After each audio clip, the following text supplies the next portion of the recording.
Welcome to Business Wit's Better Business Results. My name's John Witt, and I'm your host. Today our guest is Patrick Mullen, and Patrick is the owner of PJM Scheduling Services. Patrick, thanks for joining us today. Thanks for having me. So Patrick, tell us a little bit about PJM Scheduling Services. What is that, and how'd you get involved? Yeah.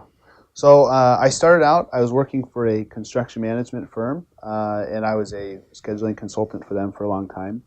And basically what that is general contractors on big projects like over $10 million. Really big projects. Really big projects. The construction itself is really complicated, planning it all out. So they would hire somebody like me who's a specialist. All I do is build construction schedules.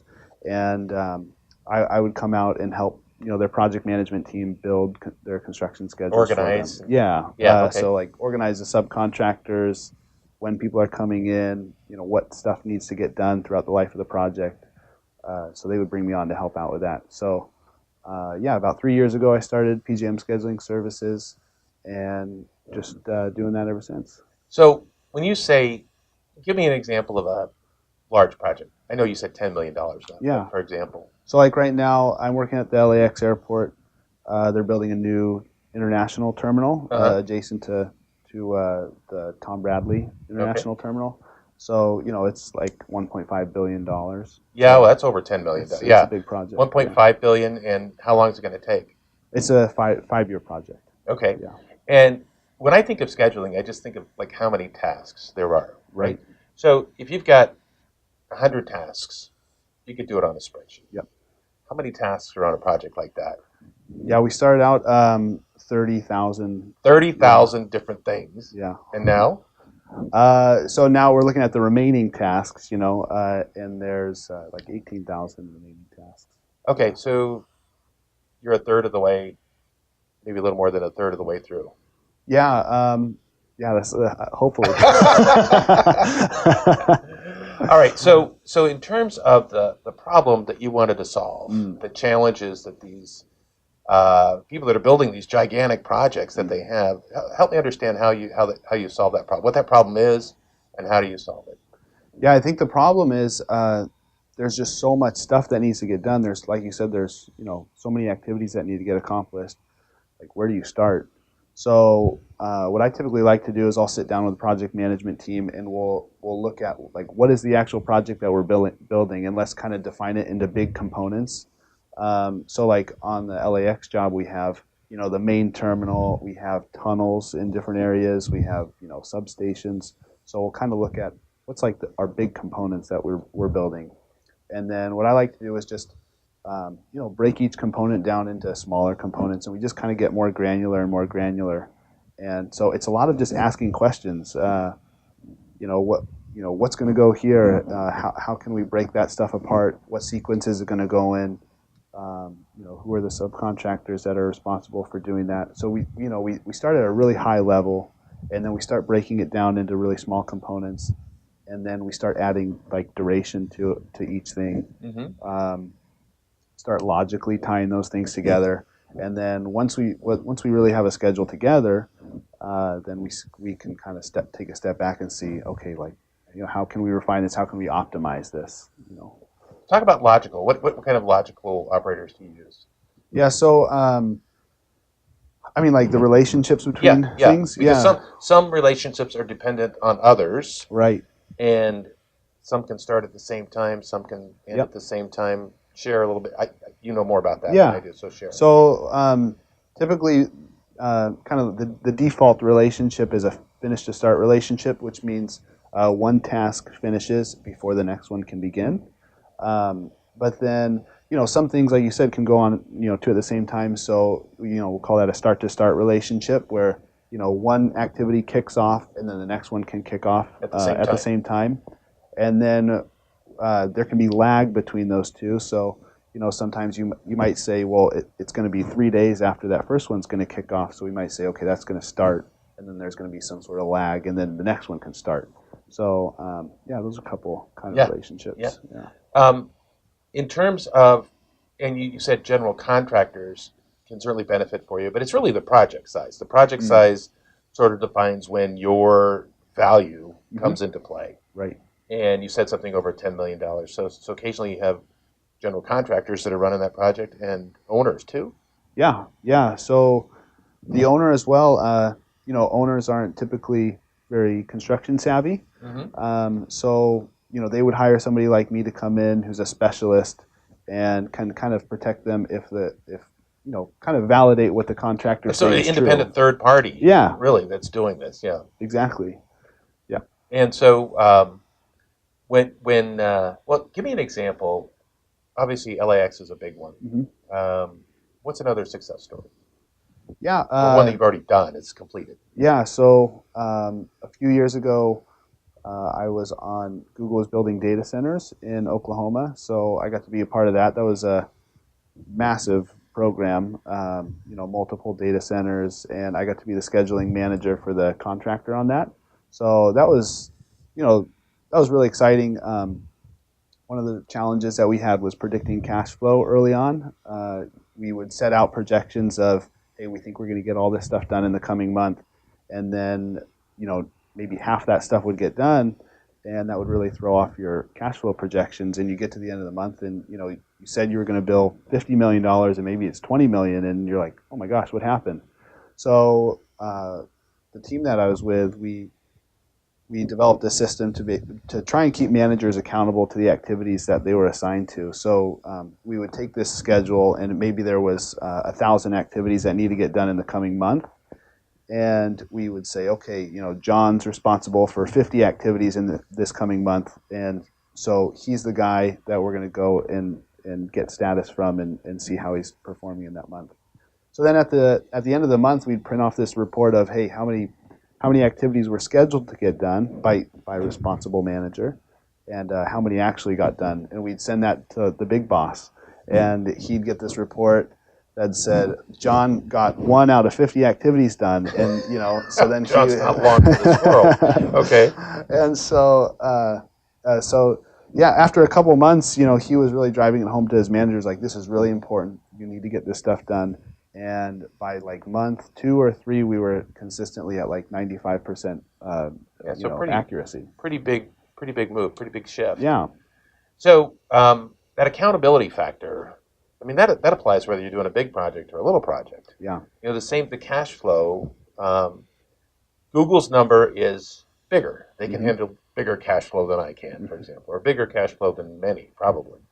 But even for any business that's doing a project, managing their cash flow, that's probably pretty critical. Yeah.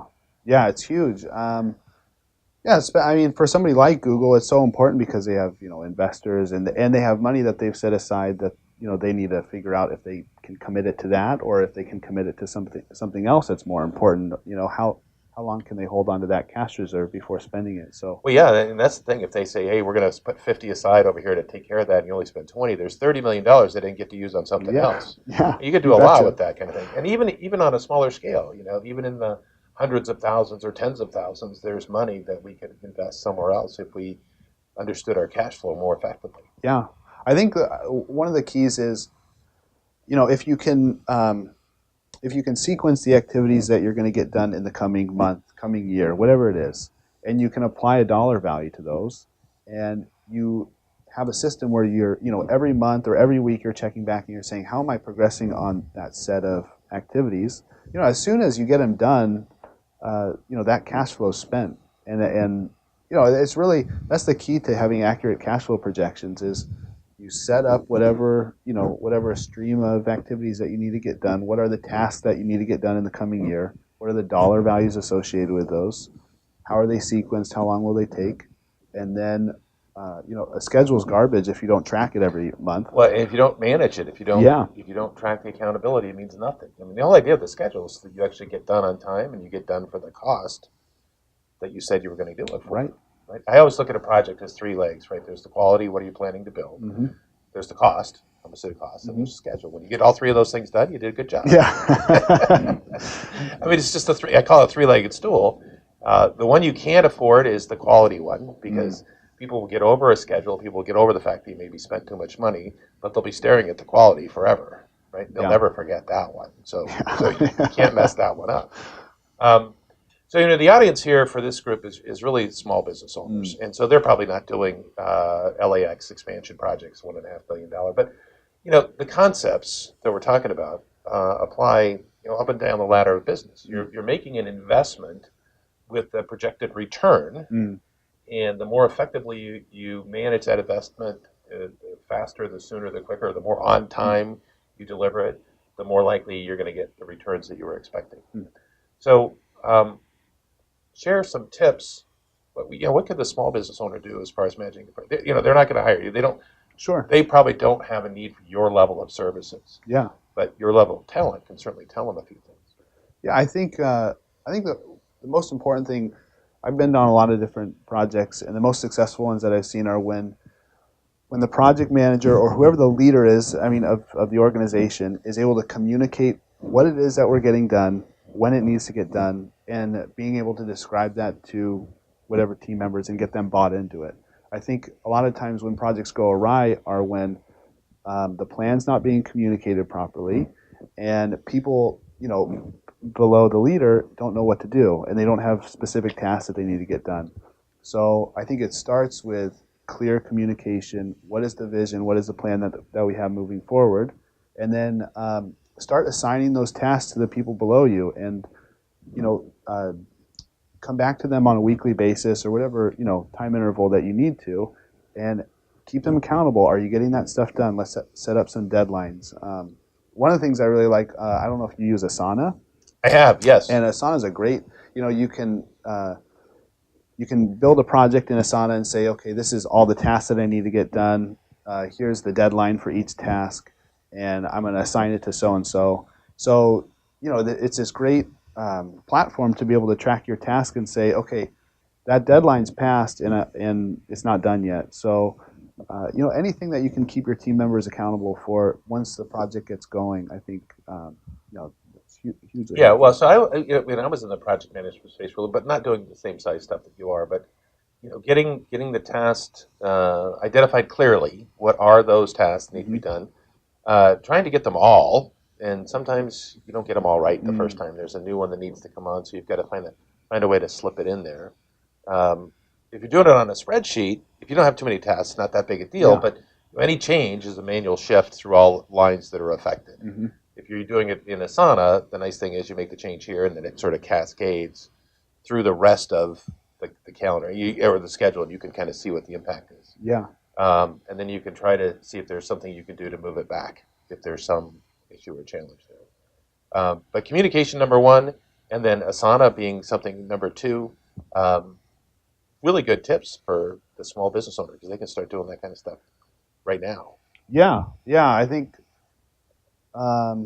just that's the best that I've seen is when you can communicate the project clearly, and I think when the project manager or the owner, whoever's responsible for the project itself, understands what the project is, and I think it's so important. Like whenever I go to a project, a lot of times the temptation is let's just jump in and start working, and then you get a week into it and you're like, what is the project that we're working on?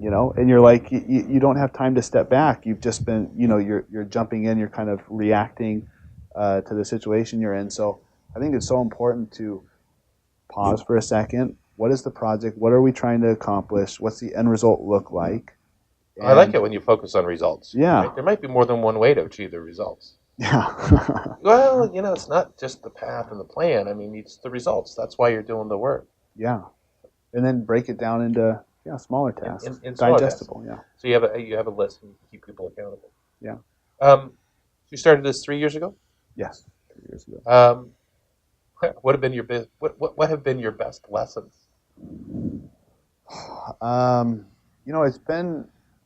It's been really interesting. As a consultant, you work with so many different project teams, so it's really cool kind of getting to be a fly on the wall in a lot of different situations. And I think the best situations I've seen are when the project manager takes ownership of the schedule and realize how important it is to get stuff done to his team. I'm going to ask a question a little bit differently. Yeah. You're running a business now, which is different than being a scheduler in a company. And so you had to learn to run a business. learning to run a business, there's some other things you have to do. Right. Right. And so would like to get some insights from you on, or lessons learned. Typically your insights come from the school of hard knocks. Like you say, well, I'm never going to do that again. Or so what have you experienced over starting in your young business? So I think for me, the most important thing early on was getting like a really good accountant on board. Finance. That was huge because I didn't know how to start a business. I was working for, like I said, a construction management firm. I knew that I wanted to branch out and be on my own. I didn't know what that looked like. I knew how to do the work, but from a business standpoint, I didn't know how to structure a business. So I had, the really good advice from people around me that said, get a great accountant on board early on because they're going to teach you how to organize your business.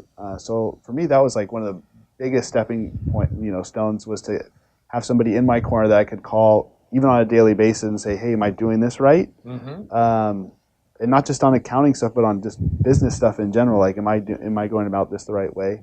That was really huge. I plugged in with a couple guys who are also small business owners, and we meet every other month for we take basically a Saturday morning. We're actually a little mini mastermind group. Yeah, so we're actually meeting tomorrow morning, and every time we meet, we talk about what were our objectives last time. Did we meet those objectives? Holding each other accountable a little bit. Okay. And then what's kind of the next step for our business? How do we grow our business in the next quarter? And then we'll brainstorm together about, hey, how would you do that in your business? And we're non-competing businesses, so right. And that's been really valuable. I can call them on the phone anytime. They're people I look up to, and just say, hey, I'm thinking about going in this direction. What do you think of that? And a lot of times, I have a lot of bad ideas, so they'll call me out on it. They're not bad ideas. They're just not necessarily the best ideas. Yeah.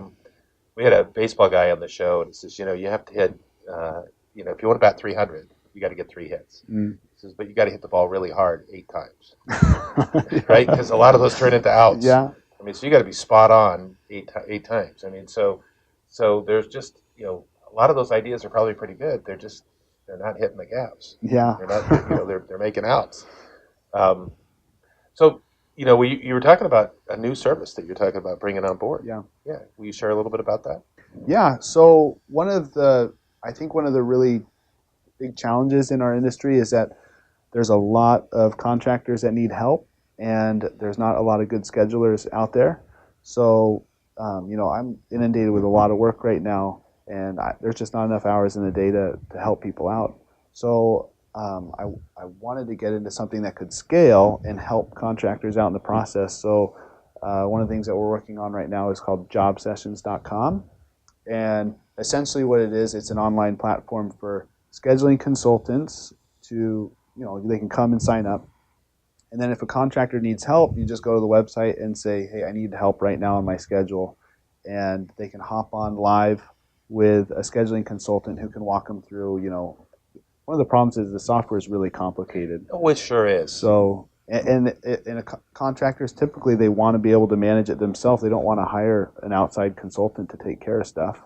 It's expensive to do it. Yeah. So that's where this tool will come in, just be able to go online, click I need help right now, hop on a live session, and just you pay for however long that session goes with that consultant, and then you hop off, and then you can be on your way and finish out whatever. Will you have web video inside the session, or is that something? Okay. Yeah. So you can share your screen. Share your screen, because ultimately that's what I see happening. I see the contractor saying, "Okay, here's my schedule. Here's what it looks like, and I'm trying to get or I want or need. Yeah. How do I do that? Yeah. And then the scheduling guy, your service guy, can come in and say, "Oh, you just go. This is when you know the software. I work with this product called Infusionsoft, and it's fairly complex, right? And so for me to do something, it might take a couple hours before I figure it out. And but when I get the right guy and the consultant, it takes 2 minutes. Yeah. It's just like boom, boom, boom, boom, boom. Oh yeah, just do that. And I go, listen, why don't you just do it for me? It's Yeah. a lot faster. So it's pretty funny that way. Well, that is spectacular. So I really appreciate you coming on the show today and sharing what it is that you do, what it's like to run, $1.5 billion project. Sure. And I appreciate what you do, and I'm impressed. Cool. Good. Yeah. So thanks for coming. Yeah, definitely. All right. Ladies and gentlemen, Patrick Mullen with PGM Scheduling Service.